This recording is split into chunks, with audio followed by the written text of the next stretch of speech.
অব্দি এখানে খানিকটা হলেও আমরা একটু দিশে আনা ছিলাম। আজকে মমতা ব্যানার্জি সকালবেলায় আসার করে আমাদের মাননীয় মুখ্যমন্ত্রী এখানে আসার করে আমরা হয়তো খানিকটা দিশে আনা ছিলাম। আমরা এখান থেকে বেরোনোর আগে খানিকটা হয়তো দিশে আনা ছিলাম, কিন্তু কালীঘাট থেকে ফিরে এসে আমরা আমাদের দিশা খুঁজে পেয়েছি এবং আমরা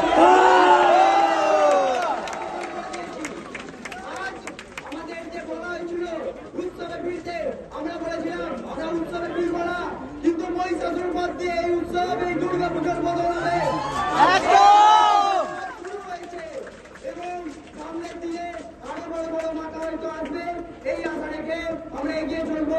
আজ যেটা হয়েছে সেটা অবশ্যই একটা জয় কিংবা আমাদের আগে যাওয়ার জন্য একটা পদক্ষেপ এবং সেটা আমাদের মনে আছে, কিন্তু ভবিষ্যতে আরো বড় বড় কাজ আছে আমাদের সামনে। তাই সবার কাছে একটাই অনুরোধ, আমরা যেরকম